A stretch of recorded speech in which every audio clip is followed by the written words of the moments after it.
This part of reallyhuman.ie is based around chronic conditions.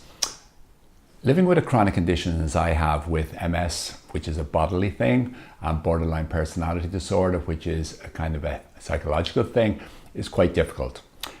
The first thing to say is that it's a long-term relationship, and it's probably best to think of any long-term relationship you have had, okay, with any person. There will have been lows, so you will have experienced hurt and anger at different times, sometimes anger and acting out and just it getting you down. Sometimes you feel very depressed, and sometimes we can cut ourselves away. That's any part of any long-term relationship, and it's no different in terms of chronic conditions. Then there are highs in any long-term relationship as well. First of all, we learn that it's okay to be vulnerable. It's okay to say that I need. But saying it, that takes a bit of skill, and that's one of the things I'll be trying to help people with chronic conditions to do, to say exactly what they want to say. And finally, if you do crack it, what happens is you go into a kind of a zone of intimacy with people around you where they really accept you as you are.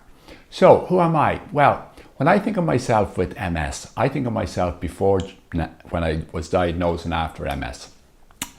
Pre-MS, I was a teacher, very happy teaching 10, 11-year-olds, and had a great time with them. I was also a keen sportsman, pretty good in the football field, okay? And then MS struck, and strange enough, MS came, I kind of numbed it out, first of all, kind of denied it happened. And then I realized, oh my God, my whole life has to change. So from being a teacher, I had to develop becoming a therapist and also becoming a writer, which I hope to do as time goes on. So what has held me in good stead has been actually being a sportsman, because I think the skills and overcoming adversity as a sportsman has also helped me in terms of overcoming chronic conditions.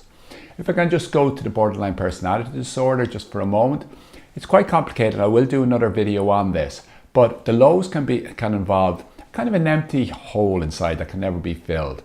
Overwhelming feelings, a really intense need, and yet a dread of intimacy. And then there's this obsessive compulsive behavior.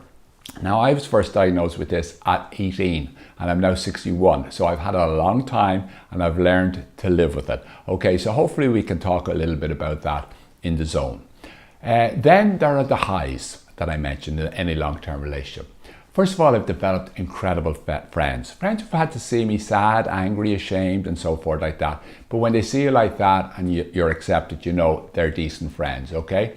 And then there's a huge capacity to hold another. By that I mean that I think I'm a pretty good therapist. By that I can hold people's feelings, even though they're very intense. It's just part of who we borderline people are. And then there's just a real need to accept myself just as I am. I constantly have to find out more and more. Intense is the key word there.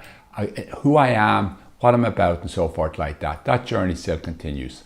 So, just to summarize, I think what I'm talking about is a development of awareness and acceptance on the inside, and then on the outside, courage and communication in dealing with the world. Okay, we'll talk a little bit about that in this zone. Finally, it's all about energy.